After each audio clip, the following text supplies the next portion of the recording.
Hello again.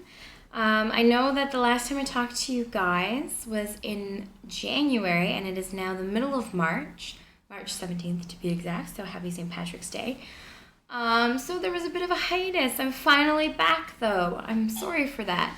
To make up for it, I will have two parts to this blog this time for you guys, so I have a lot of stuff to talk about.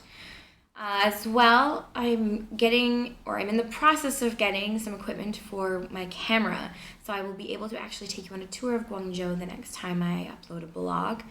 Today would not have been a good day to do it anyway, even if I had the equipment.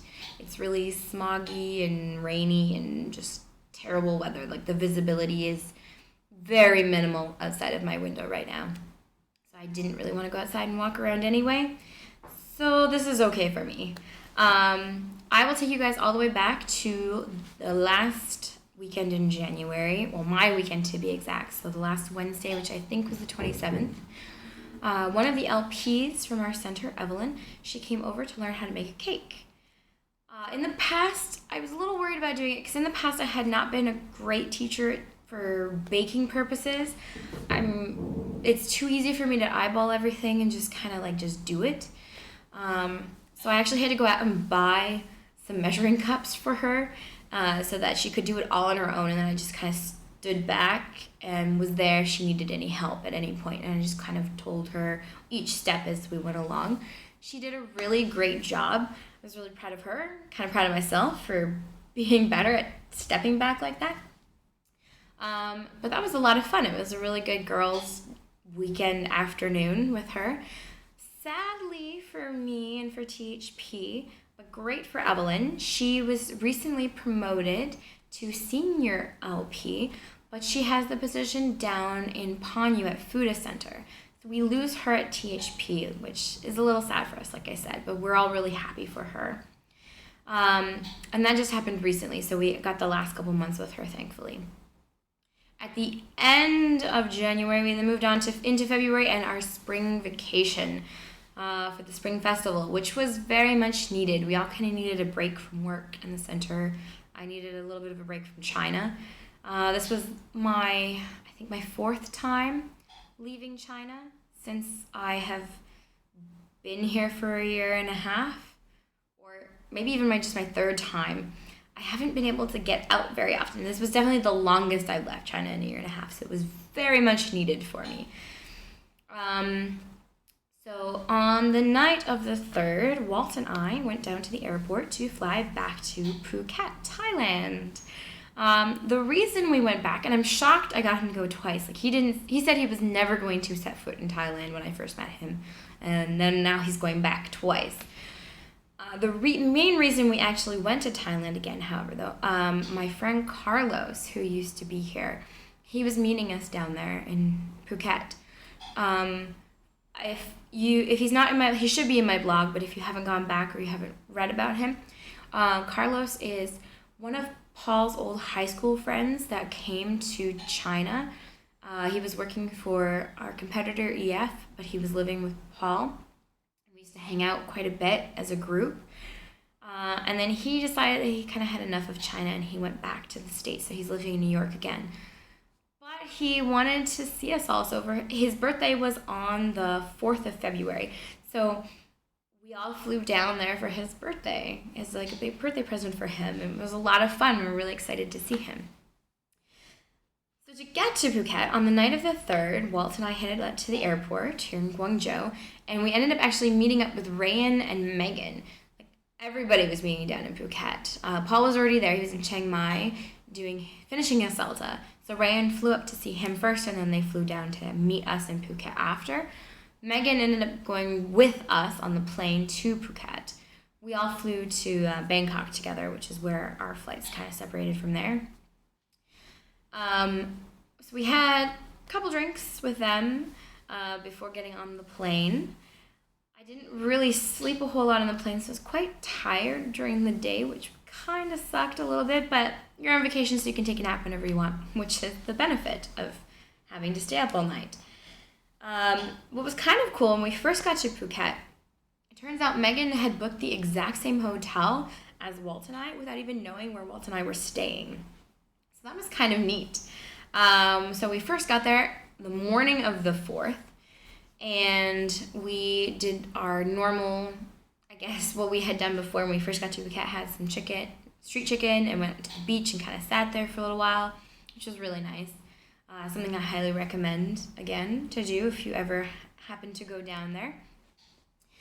We did a little bit of swimming in the ocean when Megan took her nap, and then we met up with Carlos. I was so excited to see him. I really love Carlos. He's hilarious. He's so much fun to hang out with. So we ended up just kind of walking around with each other. We got some fruit shakes, and then we found some street pad thai and ended up taking that down to the beach and having a lunch down there with everybody and just talking, hanging out. Like I said, though, I was exhausted. I had no sleep for the last night and was up really early on the morning of the 3rd. So Walt and I headed back to the hotel to have a nap, and then we all met up again around like 5 o'clock to go to the food court that we had gone to previously when we first came to Phuket. There wasn't as much there this time. I think there was a little more booths in December, maybe for Christmas, but the food is still really good that was there. So it's, again, something that I still recommend doing if you're ever in Phuket. It's just off of Bangla Street. And then we wandered around Bangla Street because we were down there anyway. I was really proud of Walt. He stepped out of his shell. We walked around, we had some drinks, we grabbed some liquor from a convenience store. Well, mostly Megan and Carlos drank it. I think it was a vodka. It was called like the Great White Spirit, and it was clear. It tasted terrible. It tasted worse than vodka. Like, I don't know what it was, but they managed to drink the whole bottle that night. But we walked around, and we ended up actually going to a strip club and got Walt to go into the strip club with us, which I never thought in a million years would ever happen. I was kind of under the assumption that we would go wander around Bangla Street. Carlos obviously was like really excited to do this kind of stuff, and I really wanted to, just because like this is what Thailand is kind of known for. Like, I want to experience that. But I thought that Walt would end up going back to the hotel and like I would just meet up with him later, but he actually went into the club with us. So that was really neat, but it was a little early in the night. I think it was like maybe 10 o'clock. So it was kind of sad. There was only the 3 of us in the strip club, or the 4 of us in the strip club, and nobody else. And all these women just kind of like sat there. It was like really depressing. They'd look at you, and we were just looking at them, and like a couple of them would dance, and they'd rotate who was dancing. And there was this one area where there's a platform that just shook up and down, and they would stand on there, so they didn't have to do anything, but their butts would jiggle. It was like just kind of sad. It wasn't sexy. It was just sad. So we didn't stay for really long, and then we went and wandered, and we found this place where there was some pool. So we played a couple games of pool, and then we ended up at this place called Seduction Club where we went dancing. And again, I got Walt to go in, and he actually danced in the club with me. So really coming out of his shell, which was really, really cool. Lost Megan for a little while in the club, so we actually had to go find her. I don't know where she ended up, but we all met up in the end, and then Walt and I headed out and left them to their own devices. And just kind of, we actually thought on the way back to the hotel, like, I hope one of them has a key and remembers where their hotel is. Because they were both pretty drunk, but we were so tired, like we had just, no, I want to leave. We left, and then it was like, oh, crap. Turns out they were both okay. Carlos didn't remember where he lived that night, but Megan did, so they ended up back in Megan's hotel room. So all was good. Nobody was lost to Thailand. The next day, we woke up a little later. We had some food, went back to the beach to go swimming, and then Walt wanted to go just have a nap and hang out in the hotel room for a little bit, so Megan and I went down to our street and we had a Thai massage. Very relaxing, very nice, and really cheap. That's the one thing about Thailand, like the massages in comparison to everywhere else in the world I've ever been, the massages are really cheap there. do have to be careful though, like some of the signs on the door actually said no sex, so don't ask kind of thing. Those are the places to go to because they will kind of offer people because like a massage therapist is a person who's gone to school for it. A masseuse sometimes is associated with the sex trade, so you have to be careful with where you go. But down where our hotel was, everything was pretty legitimate, so it was. But if you find a legitimate place, they're really relaxing. They're recommended. We then met back up with Carlos, and Joey was there, and his friend Kyle, who I've met before last year, and Kyle's girlfriend. So we all met up to hang out together. We went for some Indian food for dinner. And then we went back to Blanguela Street where we met up with Paul and Ryan, who had finally made it down from Chiang Mai. And then this is where the night got a little weird. Very what you kind of think in your head is Thailand. And again, I got Walt to go with me, and with all of us. Shocked, surprised. It was really cool. And again, like just weird. All right, so we went to a ping pong show. This is something that Carlos had been talking about the minute we saw him in Thailand. He's like, we need to go to a ping pong show. It's gonna be so much fun. Let's go to a ping pong show. So like the night before, we told him like, well, let's maybe wait. I'm only ever gonna try to convince Walt to do this once. We might as well wait for Joey and Paul to be here because we knew they were going to be down there and meet us. And that's something I think that I don't know if Joey really wanted to see it again. He saw one with Kyle in Bangkok. And I don't know if Paul even really wanted to see it, but I think there was a morbid curiosity there. So it's like, we gotta wait for him. I mean, he's on his way. He'll be here tomorrow. So we waited. Lifted Carlos to find the ping pong show. It was hilarious. There's these people that stand in the street, all over the street, with these signs saying ping pong, and like they pop their mouths. They do like to try and entice you, I guess, to go to the ping. It's really sketchy. But he went around, he read like every sign and found one that he wanted to go to. So we all went to this ping pong show with Carlos. Their faces, I wish you weren't allowed your cameras or your phones or anything in there. I really wish I could have filmed their faces, because throughout the show, Joey had this look of disgust. Megan and Ryan, their faces were also like just utter like, oh my God. Paul looked kind of like upset with himself for being there, and Carlos looked like a 5-year-old at a birthday party. Like he was so excited to be in this show, like clapping, like looking at me like, oh my God, did you see that? It was hilarious to watch him. He was my favorite part of the whole show. The show itself was just, I don't know. It was weird. It was not just ping pongs. The ping pong part was actually the most disappointing of the entire show. She just kind of dropped ping pong balls into a cup. And it was the thing that they ended on. Like, they should have started with that, because it was kind of, okay. Like, before you pulled other stuff out of your crotch, and now you're just dropping ping pongs into a cup. Like, all right. To start with, there was like, they pulled out like flowers, like from a lei, and then like a lot. And then they pulled out a shit ton of like ribbon, and then it got even weirder. And there was one point where one of the girls pulled out a string full of like sewing needles. And as she was going, she was like pinning them onto this wheel so you could see that they were real.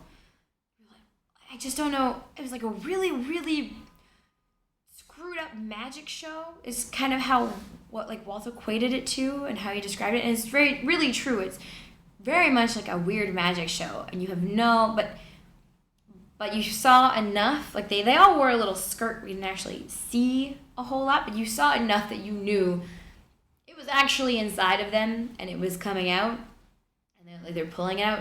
So then we went from sewing needles to razor blades. The other girl pulled out a string of razor blades, and then afterwards she cut up this straw to show that they were actually sharp. Like really disturbing.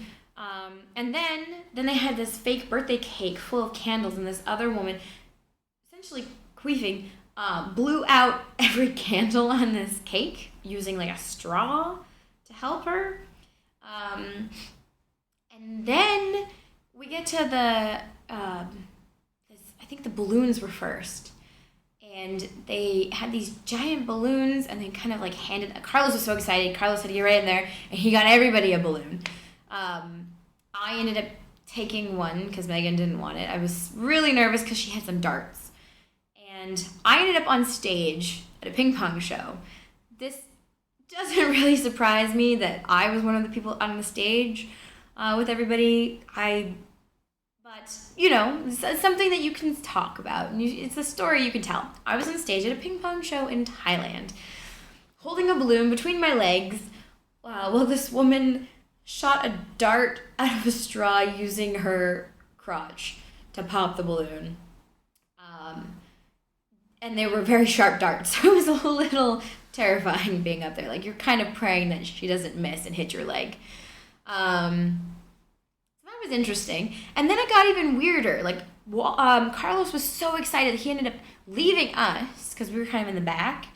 We got there a little later, and he went right up to the front of the stage so he could be as close as possible to see everything.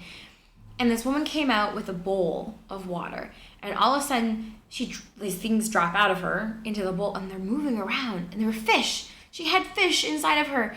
So I called down to Carlos. I was like, "Are they alive?" Yeah, they were still alive. Like, these live fish were there was like 2 or 3 of them swimming around in this bowl that she had like plopped out of her. It was so gross. And then from fish, we went to, I think it was a hamster, and then 2 baby turtles, which when she pulled them out, she put them on the stage and they like tried to run away from her, which if I was the turtle, I would try and run away as well. That is terrifying. And then she pulled a freaking bird out. A bird. I mean, like, not all of their animals were in there at the same time. They, like, would leave the stage and come back. But still, a bird. Why? It's baffling. It was the weirdest thing I've ever seen. And if you weren't there to see it, you would not believe this at all. Like, at one point, too, we're kind of like, are they actually there? Like, maybe it's hidden in the skirt a little, but the skirts were so small, and like they would move them a little bit so like you could see there was nothing there. Yeah. And then it ended with the ping pongs after the bird. Like, you're gonna go from fish, hamster, turtles, and a bird to dropping ping pong balls in a cup. You didn't even shoot them across the stage. I don't know, it was a little disappointing, I'm not gonna lie, for the ending of the show. I don't think I will ever go back. I don't think I need to ever go back to see that ever again. But it was interesting and definitely an experience that I can say that I've done, I've conquered, and yes. After that, we all went to go play pool with each other again. Ended up at a club where I was so tired by that point. I just didn't want to do anymore. It had been a long day, which is crazy because when I'm thinking about it and looking back on it, we really didn't do a whole lot. Like, I had a massage and hung out on the beach and like we went to the show and I was exhausted. But it's true. Like, if you do nothing all day, you feel more tired than you would if you do a lot of stuff. So I didn't feel like dancing a whole lot that night, so we left. A bunch of people left before we kind of left. In the end, Carlos and Megan there, all alone. And it usually ends up with just the 2 of them. They have the most stamina out of everybody that I know. So we left them to go dancing, and we had a street burger from Thailand on the way back to the hotel, which actually wasn't terrible as far as burgers from Thailand go, I guess. But it was a good end to a night of drinking. The next morning, everybody wanted to meet up and have some food for breakfast. And Paul had been told this place called Number 6 Restaurant was really good. And he wanted to go. And he ended up really liking it. I was not so impressed. The last time we were in Thailand, we walked past this place and had actually read about it as well. It's supposed to be the best restaurant for brunch or for breakfast. So many people there. Like, there's always people there. It was always packed. But it was really not the best food that I had while I was in Thailand. It was kind of like actually the worst food we had in Thailand. Um, it was very reminiscent of what you would think like a Chinese Thai food would be like. Like if somebody who was from China moved to Thailand, combined like the Chinese element with the Thai element for food, that's kind of what it was like. It really catered to all of the Chinese tourists that were there. And I don't want Chinese food. I'm in Thailand. Like, I just left China. And I don't want American food either, because there's some American food. And it was just it was a little sad. It was like, oh, it was okay, but I would never actually go back. I don't Other people have obviously had better experiences than that because it is raved about on the internet. Like, people are told, this is the place to go. But it was just subpar as far as I was concerned. Definitely street food is a lot better. That's where to go. Like, you can get the best authentic Thai food on the street carts.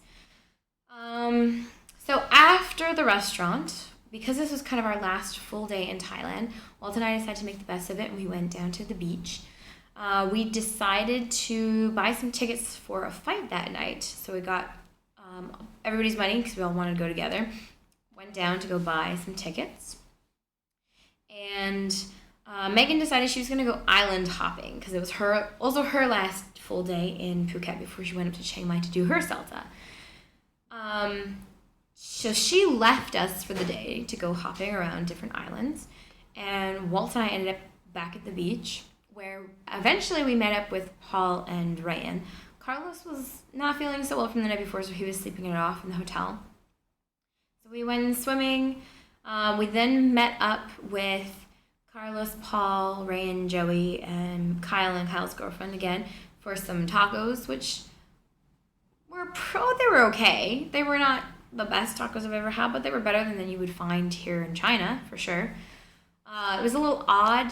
It was kind of like we wanted to hang out with everybody. We wanted to eat with them, and they all wanted these tacos. And I wanted Thai food because I'm in Thailand.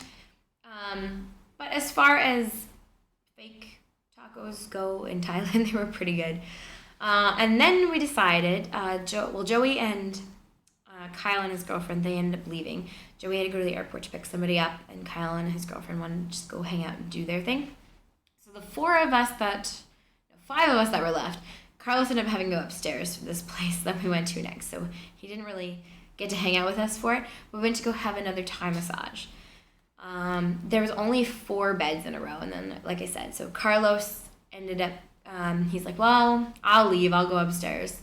So he went up there by himself. I don't know how this happens, but I end up having people, they like to talk to me. I don't know if I have the persona of somebody who, is open or approachable or what it is, but a lot of people that randomly, whenever I'm traveling, will talk to me, and that's fine. Like, I'll listen to you.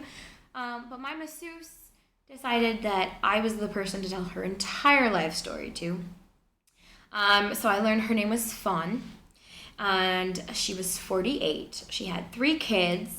2 boys who were 26 and 22, and she had a girl who was 14, and she had been married for 1 year with this guy who was from Sweden, and she was working towards like getting to go to Sweden to be with him, and she was okay with her job, and she liked learning, and she liked talking to people, and she wasn't quite fond of Chinese people. And then her phone actually rang at one point, and it was her daughter calling her. So she FaceTimed her, and she's like, oh, look, this is the girl I talked to. She's like, I got to meet her daughter on the phone, which was a little weird. And but yeah, I got her whole life story. And it was, I felt kind of bad. Like, I couldn't tell her, like, I don't really want to talk, because the way she was so open about everything, and she was so excited to kind of talk to me. So like, okay, like, that's really cool. But so I had enjoyable experience talking with Fawn. I don't think Paul was as excited about it because he was next to me, and he's like, I just wanted to relax, and your masseuse would not shut up. It's true, she wouldn't. Like, I learned a lot about her in 60 minutes. So after our massage, we all went to go see some Muay Thai boxing. So we had done the ping pong show, we've done Bangla Street, we've done the beach. The last thing that we have to experience from Thailand, like because we'd done elephants beforehand, was Muay Thai boxing, because this is a big thing in Thailand. There were 7 rounds. The younger guys would do these like little warrior dances before they would start fighting. And I have to say, like, there were some moments of the fight where you're like, oh my god, like they actually get hurt doing this. There was blood a couple times. It was kind of interesting. It's not something that I thought I would enjoy a whole lot. Like, I wanted to go and to experience it, but I actually kind of enjoyed it. It was really interesting to go. It was really nice to actually go to any kind of sporting event, no matter what it was, to be in the ring or near the ring, to have the energy of the crowd. It was kind of nice. I missed that. I didn't realize how much I missed it. There's not a whole lot of sporting events here in Guangzhou. There's no real arena for it. There's a lot of random soccer games and basketball games that you'll pass on the street, but they're just street games.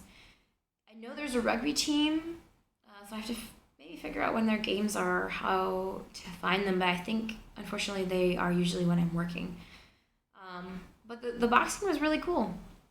After the boxing, we kind of wandered around the street, got a couple kebabs off of a street cart, and then headed back to the hotel for our last night. Ended up waking up early, and there was no breakfast anywhere. There's the whole point of waking up early. Like, our hotel, when we went there in December, had served breakfast, and we never got to do it. So this time we're like, well, let's wake up early, and then we can actually go have the breakfast down at our hotel. Get down. They're not serving breakfast anymore. I guess it wasn't a big seller. Didn't like the breakfast next door. We had tried that before. It was not really good. Wandered around to a whole bunch of different hotels in our vicinity, and there was nothing. There was no breakfast anywhere. So we ended up going to like a 7-Eleven to grab a couple things and then go to bed again, which was really sad. So then when we finally came out again, we went down to the beach and got some more street food because it was our last day. And met up. Actually, we didn't meet up. Megan left earlier. She left before us to go to Chiang Mai. And we had said goodbye to Carlos the night before. We then flew from Thailand to Vietnam. So we flew into Ho Chi Minh City. We had no plans. We had a plane ticket to Ho Chi Minh, and we had a plane ticket from Da Nang back to Guangzhou at the end of our week in Vietnam. And no plans, no hotels, nothing. So we had spent kind of the morning like looking at areas of Ho Chi Minh, trying to figure out like where the cheapest hotels were. So we got into the airport, and we got a taxi driver to just drop us off around the area to find a hotel, and ended up actually on one of the liveliest streets in Ho Chi Minh. Like, it was like the bar street, which was kind of cool because it was their big New Year's there. Like, it's the Chinese New Year happening for their spring festival in February during our break. Vietnam celebrates the exact same calendar, so it was also their New Year's. So when we ended up in Ho Chi Minh without any planning on our part or like knowing this, we ended up there on their actual New Year's Eve night. So we got to see some fireworks, and there was a show that we wandered into at one point. It was really cool. So we got to see a concert. We tried some different Vietnamese food. It's not bad. I was told before I get into Vietnam a whole lot, Vietnam was really nice. Ho Chi Minh City was pretty cool. The further north you go, the more Chinese it gets. Mike, our friend, was also in Vietnam, and he went down south. And apparently the food in the south of Vietnam is amazing. We unfortunately went north. So the food itself was not the best part about being in Vietnam. I've been told Vietnamese food is really great. But if you want the really great Vietnamese food, I've been told you have to go south. So Ho Chi Minh and lower.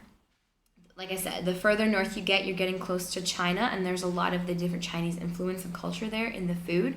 So it was like a different take on Chinese food with a little bit of different spices. But it wasn't terrible. Like I said, we saw the concert, we saw the fireworks, and then we ended up at a bar and just kind of sat there and had a couple drinks before we went to bed. On the 8th, we woke up early, went exploring Ho Chi Minh, and we tried this pork sandwich. Like, we decided Thailand was so good to us with our street food that we should do the same thing in Vietnam. So we did end up eating a lot of street food in Vietnam as well. So we tried this pork sandwich thing, which was okay. And then we ended up at a city museum that talked all about Ho Chi Minh City, which was really interesting. I will put a link in the blog for the museum so you guys can see that, and there's some pictures on the blog as well. We then had some coffee because we were both exhausted from flying to Ho Chi Minh and not getting a whole lot of sleep. I have to say, I am not a fan of Vietnamese coffee. Walt really liked it. I found it extremely sweet. Extremely sweet.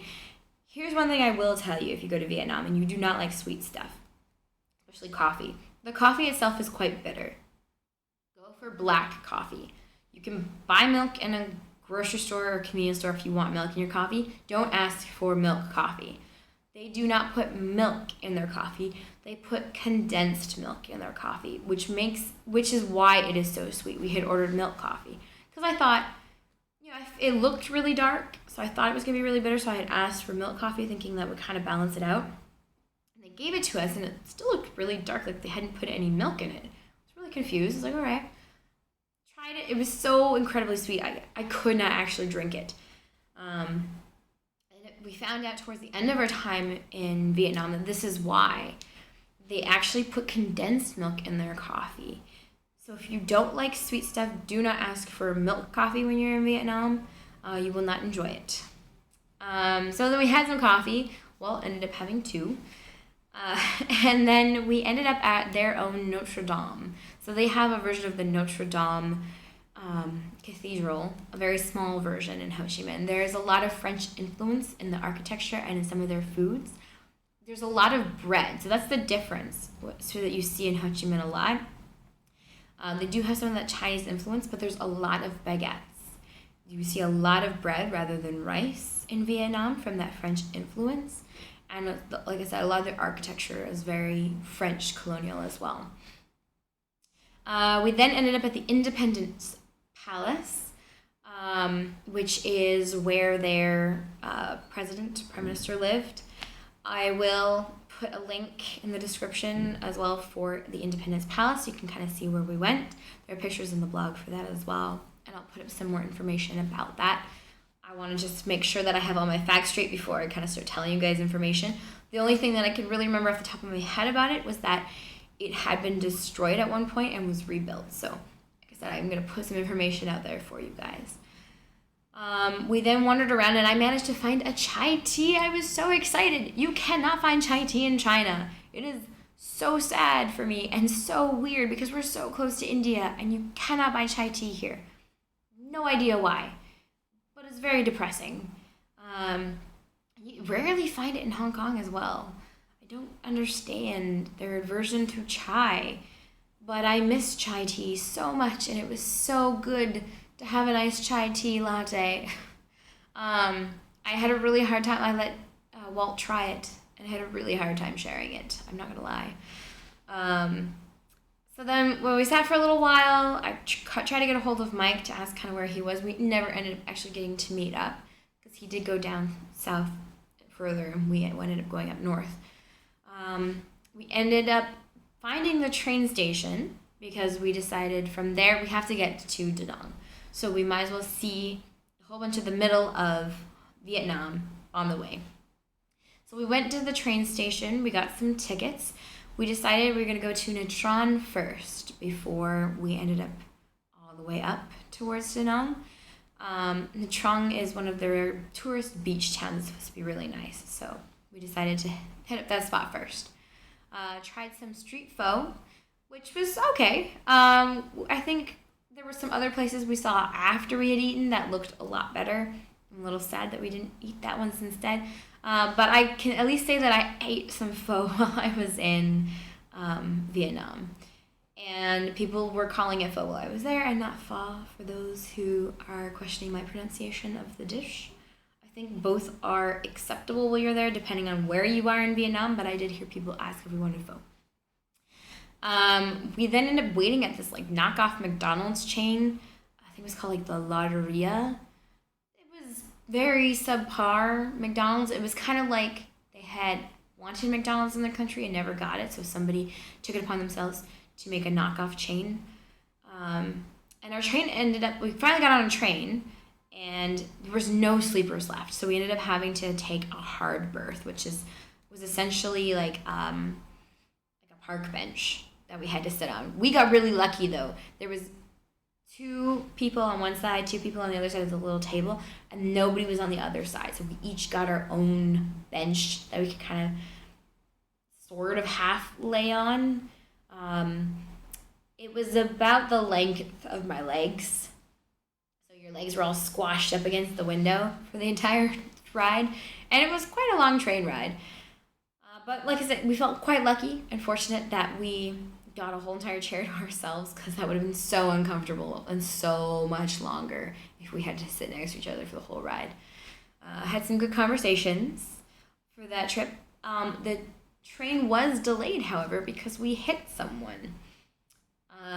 Apparently that happens quite a lot in Vietnam. So just, if you're traveling around by train there, just be prepared for some delays occasionally, because some people don't pay attention, apparently, when the trains are going by. And we did end up hitting somebody and had to wait to get that sorted out before we could get out of Ho Chi Minh.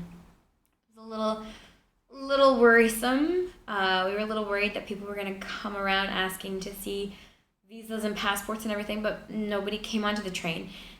Instead, the train company actually gave us a free snack and a little bag with a wipe and stuff in it as like an apology for making us late, which was a little odd.